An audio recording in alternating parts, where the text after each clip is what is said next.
കുണ്ടൻ പാതിരിയുടെ തിരോധാനവും കുണ്ടിക്കുറുവാനക്കാരുടെ വെടിനിർത്തലും. ആഗോള കത്തോലിക്ക സഭയിൽ ഏകദേശം 139 കോടി വിശ്വാസികൾ ഉണ്ടെന്നാണ് ഇവരുടെ അവകാശവാദം. ഇതിൽ 99% പേരും എന്തിന് മാർപ്പാപ്പ ഉൾപ്പെടെ ജനാഭിമുഖ കുർബാന, അതായത് ജനങ്ങളെ അഭിമുഖീകരിച്ചുള്ള കുർബാനയാണ് നടത്തുന്നത്. എന്നാൽ കത്തോലിക്ക സഭയുടെ ഒരു റീത്തായ സീറോ മലബാർ സഭയിൽ കൽദായ ചാത്തൻ ബാധിച്ച ഒരു കൂട്ടം ബിഷപ്പന്മാർ വൈനടിച്ചിരുന്നപ്പോൾ എന്തരോ പെട്ടെന്നൊരു തോന്നൽ, കുർബാന കളിയുടെ പൊസിഷൻ ഒന്ന് മാറ്റണം. അങ്ങനെ കുർബാന കളിക്കുന്നെങ്കിൽ അത് അൾത്താരാഭിമുഖ കുർബാനയായിരിക്കണം. എന്ന് വെച്ചാൽ പാതിരിയുടെ പിന്നാമ്പുറം അഥവാ ചന്തി ജനങ്ങളുടെ അഭിമുഖമായി നിന്ന് ചൊല്ലണം. ലോകമെമ്പാടുമുള്ള കത്തോലിക്ക സഭകളിൽ ജനങ്ങളെ അഭിമുഖീകരിച്ചാണ് വൈദികൻ നിന്ന് കുർബാന ചൊല്ലുന്നത്. പിന്നെ എന്തിന് ഇവിടെ മാത്രം വൈദികൻ ചന്തി തിരിഞ്ഞു നിൽക്കുന്നത് എന്ന ചോദ്യം സ്വാഭാവികമായും ഉണ്ടായി. പ്രധാനമായും എറണാകുളം അങ്കമാലി അടിരൂപതയിലെ ഉറപ്പുള്ള വിശ്വാസികളാണ് ഈ ചോദ്യം ഉന്നയിച്ചത്. കുണ്ടിക്കുർബാന ഞങ്ങൾക്ക് വേണ്ടേ വേണ്ട എന്ന മുദ്രാവാക്യമുയർത്തി അവർ ശക്തമായ പ്രക്ഷോഭം ആരംഭിച്ചു. സത്യമല്ലേ? നമ്മളൊരു നാടകമോ സിനിമയോ ഒക്കെ കണ്ടുകൊണ്ടിരിക്കുമ്പോൾ ആരെങ്കിലും മുന്നിൽ ചന്തിയും തിരിഞ്ഞു വന്നു നിന്നാൽ നമ്മൾ എന്ത് ചെയ്യും? ചാടി ചന്തിക്കിട്ട് ചവിട്ടും. എറണാകുളം അങ്കമാലി അടിരൂപതക്കാരും അതേ ചെയ്തുള്ളൂ. ശിപ്പായി ലഹള എന്ന് പറയുന്നത് പോലെ ചരിത്രത്തിന്റെ തങ്കത്താളുകളിൽ രേഖപ്പെടുത്തേണ്ടുന്ന കുണ്ടിക്കുർബാന ലഹള അങ്ങനെയാണ് പൊട്ടിപ്പുറപ്പെട്ടത്. ഈ ലഹളയ്ക്ക് തിയോളജിക്കൽ റീസൺസ് ഒന്നുമില്ലെങ്കിലും ആലഞ്ചേരിയുടെ ഭൂമി കുംഭകോണം മറയ്ക്കുവാനുള്ള കോണകം പോലെയുള്ള ഒരു മറയ്ക്കാനുള്ള ആവരണമായാണ് സിനഡപക്ഷം ഇതിനെ ഉപയോഗിച്ചത്. പിന്നീടുണ്ടായ പുകിലുകൾ നാം കണ്ടതാണ്. ആലഞ്ചേരി പോയി മാറുനോക്കി വന്നു. ഏതാണ്ട് അണലി പോയി കരിമൂർക്കൻ വന്നു എന്ന് പറയുന്നത് പോലെ കസയും പീലാസയും വരെ എടുത്തെറിഞ്ഞ് പള്ളിയിൽ അടിപിടിയും തെറിവിളിയും കടിപിടിയും. പള്ളിയിലെ കടിപിടി തെരുവിലേക്ക് നീങ്ങി. സിനഡപക്ഷമെന്നും വിമതപക്ഷമെന്നും പറഞ്ഞ് അടിയോടടി. സിനഡപക്ഷം പല പല കീരിക്കാടന്മാരെയും കളത്തിലിറക്കി കുണ്ടിക്കുർബാന ഉറപ്പിക്കുവാൻ നോക്കിയെങ്കിലും അടിരൂപതയിലുള്ള ആണുങ്ങൾ ചന്തയ്ക്ക് ചളുക്ക് കൊടുത്ത് കൽദായരെ കണ്ടം വഴി ഓടിച്ചു. അങ്ങനെ കീരിയും പാമ്പും പോലെ ആക്രമണങ്ങളും പ്രത്യാക്രമണങ്ങളുമായി നടന്ന സിനഡപക്ഷവും വിമതപക്ഷവും തമ്മിൽ ഒരു സുപ്രഭാതത്തിൽ ഇതാ വെടിനിർത്തൽ കരാറായി. മാറുനോക്കി തൻ്റെ വെള്ളനിക്കറൂരി തോമാക്കുന്നിൻ്റെ മുകളിൽ കയറി 3 പ്രാവശ്യം വീശിക്കാണിച്ചപ്പോൾ മഞ്ഞുപോലെ ഉരുകിപ്പോയി. എന്ത്? മാസങ്ങളോളം പൊതിഞ്ഞുകൊട്ടിക്കൊണ്ടു നടന്ന വൈരാഗ്യം. വെടിനിർത്തൽ കരാറിലെ പ്രസക്ത ഭാഗങ്ങൾ ഇവയാണ്.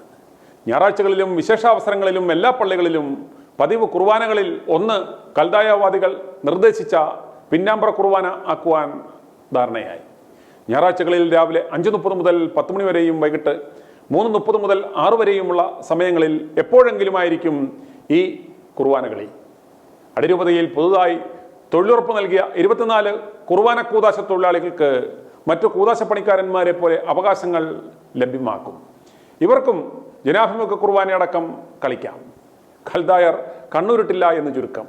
ജീവൻ പോയാലും ഞങ്ങൾ ജനാഭിമുഖ കുർബാന കളിക്കില്ല എന്ന് ബോണ്ട് എഴുതി വാങ്ങിയ ശേഷമായിരുന്നു ഇവർക്ക് വൈദിക പട്ടം കൊടുത്തത് എന്നത് നാം മറക്കരുത്. അടിരൂപതയിൽ നിലവിൽ കൂരിയെ പിൻവലിച്ച് പകരം നല്ല ഒന്നാന്തരം ഒരു മൂരിയെ നിയമിക്കും. അതുകൊണ്ട് തൃപ്തിപ്പെട്ടുകൊള്ളണം. പിതാക്കന്മാരെ ഓടിച്ചിട്ടടിച്ച് റൊട്ടിയാക്കിയ പാതിരിമാർക്കെതിരെയുള്ള സകല അച്ചടക്ക നടപടികളും കേസുകളും പിൻവലിക്കാൻ ധാരണയായി. അടികൊണ്ട് കൈയൊടിഞ്ഞ പോലീസുകാർക്ക് വേണ്ടി സ്പെഷ്യൽ കുണ്ടിക്കുർബാന നടത്തും. ഫൊറോനകളിൽ ബോസ്കോ പുത്തൂർ നിയമിച്ച അഡ്മിനിസ്ട്രേറ്റർമാരെ കണ്ടം വഴി ഓടിക്കും. ഇത് സംബന്ധിച്ച സർക്കുലർ ഈ മാസം 29-ന് പുറത്തിറങ്ങിയേക്കും. പുലി പോലെ ചാടിയ കൽദായ വിഭാഗം എലി പോലെ വെടിനിർത്തൽ കരാറിൽ ഏർപ്പെടുവാൻ വെള്ളനിക്കറുമൂരി വരുവാൻ കാരണം അടിരൂപതയിലെ മധ്യസ്ഥതയ്ക്കെത്തിയ തലശ്ശേരി രൂപതാധ്യക്ഷൻ പാംപ്ലാനിയുടെ വിശ്വസ്തനും കുപ്രസിദ്ധ ധ്യാനക്കുറുക്കനുമായ പോൾ തട്ടുപറമ്പിലിനെ 16 വയസ്സുകാരനെ പ്രകൃതി വിരുദ്ധ പീഡനത്തിനിരയാക്കി എന്ന കേസിൽ പോക്സോ കേസിൽ പ്രതിയാക്കിയപ്പോഴാണ്. ക്രൈം നമ്പർ 369/2025 നമ്പറായി ചിറ്റാരിക്കൽ പോലീസാണ് പോക്സോ കേസ് പാതിരിക്കെതിരെ രജിസ്റ്റർ ചെയ്തിരിക്കുന്നത്. കേസ് രജിസ്റ്റർ ചെയ്തതോടുകൂടി പാതിരി ഒളിവിൽ പോയിരിക്കുകയാണ്. പാംപ്ലാനിയുടെ അരമനയിൽ ഉണ്ടെന്നാണ് വിവരം. അടിരൂപതയിലെ കുണ്ടന്മാരായ പിതാക്കന്മാരും പാതിരിമാരുമെല്ലാം ഇതോടെ വളരെ സമ്മർദ്ദത്തിലായതിനെ തുടർന്നാണ് ഇപ്പോൾ എറണാകുളം അങ്കമാലി അടിരൂപതയുടെ ആവശ്യങ്ങളെല്ലാം അംഗീകരിച്ച് കൽദായവാദികൾ വെടിനിർത്തൽ സന്ധിയിൽ ഒപ്പുവെച്ചത് എന്നാണ് രഹസ്യ വിവരം. നാണം കെട്ടവന്മാരെ, നീയൊക്കെ എങ്ങോട്ട് നിന്ന് കുർബാന കളിച്ചിട്ട് എന്ത് കാര്യം? ഒരു 16 വയസ്സുകാരൻ്റെ കുണ്ടി കണ്ടാൽ നീയൊക്കെ കുർബാനയും കളഞ്ഞ് അതിൻ്റെ പുറകെ ഓടുന്നവന്മാരല്ലേ? നീയൊക്കെ എങ്ങോട്ട് തിരിഞ്ഞു നിന്നാലും വിശ്വാസികൾ പേടിക്കണം. ഉമ്മറമാണെങ്കിലും പരിയമ്പറമാണെങ്കിലും ഇവന്മാർക്ക് ഏതാണ്ട് ഒരുപോലെയാണ്. ഉണ്ണകളായ മാപ്പിളകളെ, നമ്മുടെ കർത്താവ് പിതാവാം ദൈവത്തോട് പ്രാർത്ഥിച്ചപ്പോൾ ഏതെങ്കിലും പുരോഹിതന്മാരോ പരീശന്മാരോ ശാസ്ത്രികളോ പാതിരിപ്പാമ്പുകളോ ഇടയ്ക്ക് കയറി കുണ്ടിയും കാണിച്ച് കുർബാന കളിച്ച് നിൽപ്പുണ്ടായിരുന്നോ? ഉണ്ടായിരുന്നോ? ചിന്തിക്കുക. പിന്നെ ഈ മോന്മാർ എവിടെ നിന്ന് വന്നു? ഇവന്മാരുടെ അളിഞ്ഞ കുർബാന കളി കണ്ട് കാലും ആട്ടി തലയും കുലുക്കിയിരിക്കുന്നവനാണോ നമ്മുടെ ദൈവം തമ്പുരാൻ? എങ്ങനെ പ്രാർത്ഥിക്കുവാനാണ് കർത്താവ് നമ്മളോട് പറഞ്ഞത്? നമ്മളെ പഠിപ്പിച്ചത് എങ്ങനെ പ്രാർത്ഥിക്കുവാനാണ്?